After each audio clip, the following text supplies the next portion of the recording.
Looking for a fragrance that you can make your signature scent? Well, have I got the fragrance for you. That was a little shout out to my paint channel that I also do. This is the best smelling channel on YouTube. I am J-ROYL. I make videos all about fragrances, mainly for men, but a couple for ladies too, because I don't want to alienate any of my audience. It's a Sunday, and I occasionally enjoy doing a top 6 on a Sunday. Top 6 signature scents.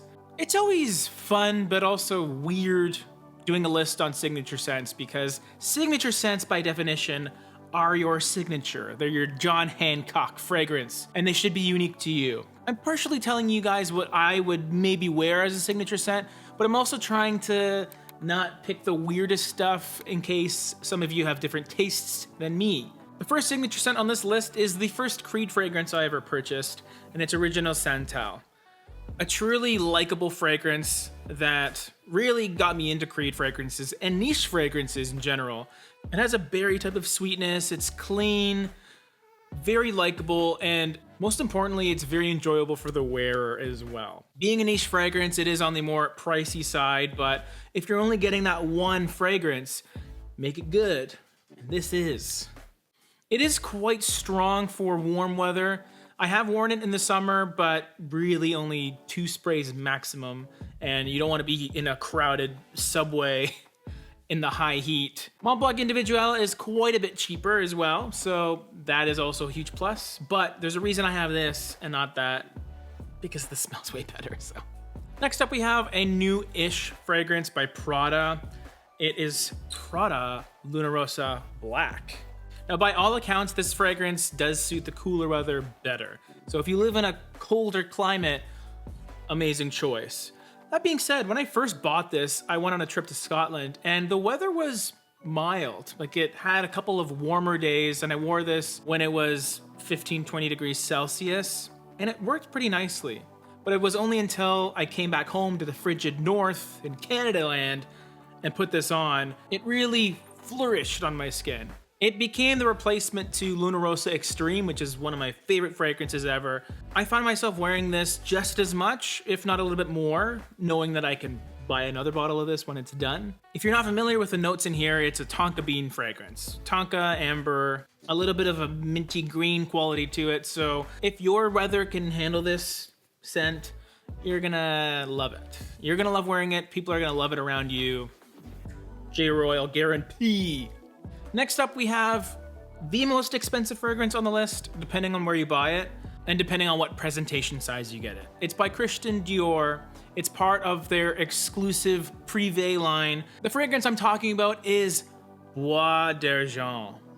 And this fragrance is beautiful. It's woody, but in a delicate fashion. It uses iris in a really cool way. It's a silver wood, and in fact, that's sort of what the name means. It can lean feminine depending on the wearer sometimes, but it's ultimately a woody fragrance, so it still has that masculine edge to it that keeps it very well-rounded. And the changes this fragrance goes through, it is a little bit powdery, it's sweet, it's a bit dusty, it has a lot of really cool aspects to it. And because it still has an airiness to it, it's good for the warm weather. It's also really nice in the fall and the cooler weather as well. Indoors and outdoors, I wear this and not even think about the forecast outside. And it's also nice because you can totally dress this one up or keep it a little more casual. Everything's just working nicely together. Big fan of Bois d'Argent. If all my fragrances disappeared, I would have a few heart attacks, but then once I recovered, if I was just left with this, that would be okay with me. Kind of.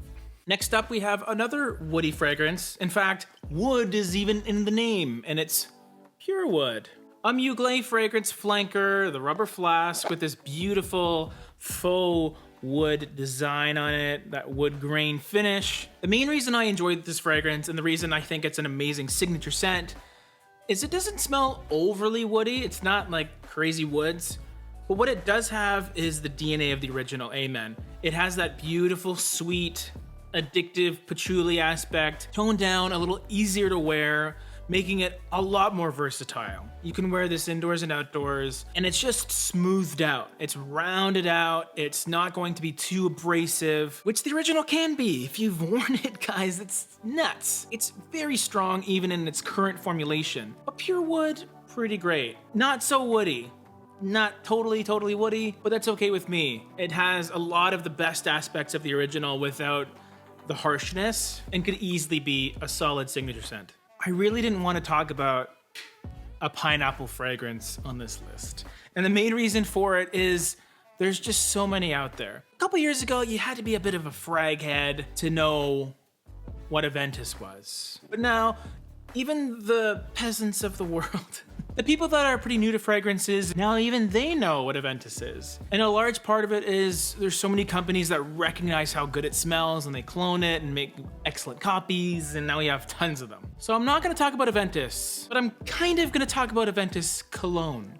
But AVENTUS Cologne is very expensive and you can't really find it discounted, so I'll instead have to talk about Emperor Cologne or Emperor Cologne Intense.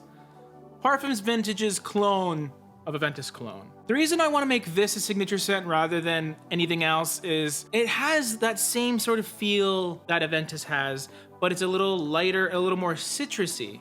Almost a green bergamot citrus, although there's orange incorporated as well. And it's different enough to be unique. Now, because companies like these guys are already cloning them, maybe it won't be so unique soon, but I don't think anything's gonna compete with the original AVENTUS and how brutally that one was replicated by other companies.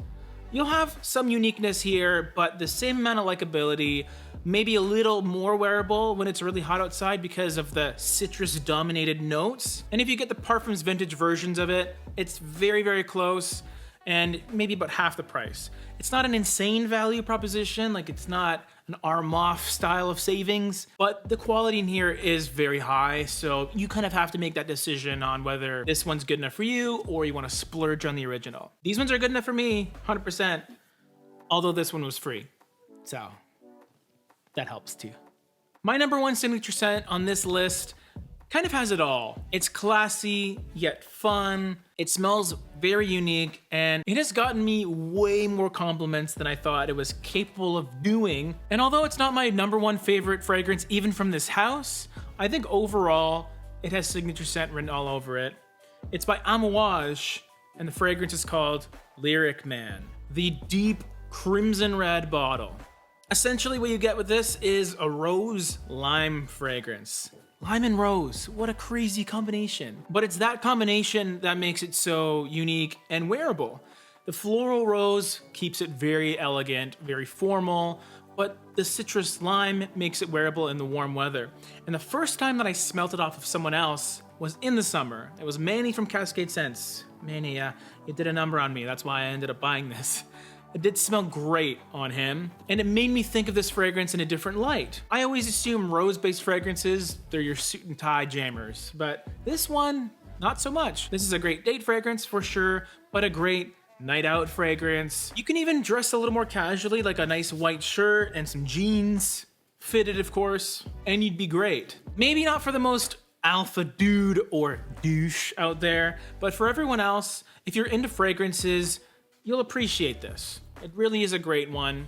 Not necessarily as popular as Reflection Man or even Epic Man, but to be honest, Lyric Man has that je ne sais quoi that I do enjoy quite a bit. If there's one fragrance in your collection that screams you, let me know what it is down below. All Team L'Homme, my signature. But I thought I would give another rose-based fragrance some love in this video. Okay, that's the end of the video. Bye, I'm gonna go now, bye.